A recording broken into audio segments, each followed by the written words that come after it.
You all know the story, but it's worth rehashing. 112, this is the 112th year, amazingly. Sometimes I feel like I've been here for 112 years.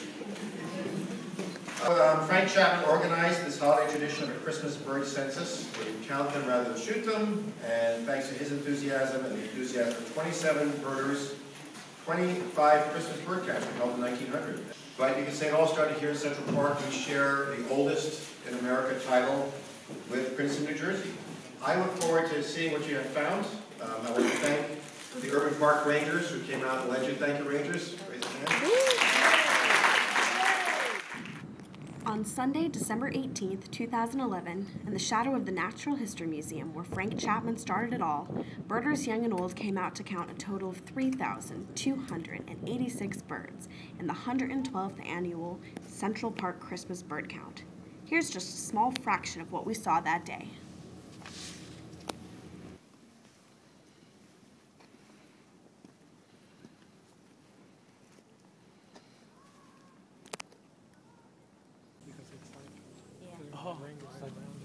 That's how they feel it. Oh, there's a red one. Very good view, yellow duck. Carol, look. Underneath like this. Okay, like this. Look.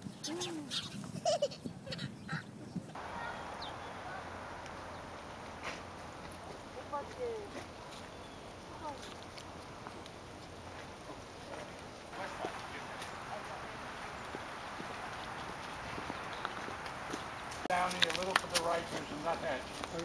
About in the middle of that tree.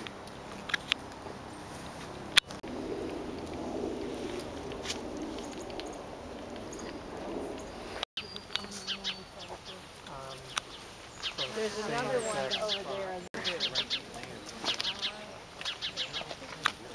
Oh, that's very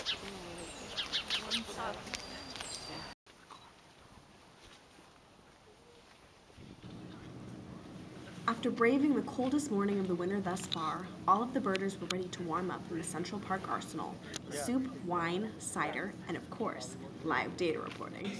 Glenn Phillips, Executive Director of New York City Audubon, oversaw the report. Northern shoveler, the northeast. 35.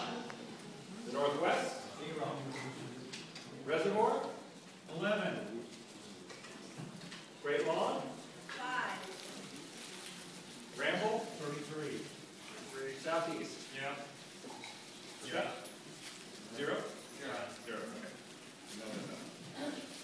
Okay. Did anybody see any pintail this year? Canvasback? Scott? Either one? Bufflehead? Yeah. All right, okay. Bufflehead northeast? Yeah. Northwest? 6. Reservoir? 4. The Ramble, any buffleheads? No. Great Lawn has one. Oh. One at Turtle Pond. Oh, great. Keep forgetting this one.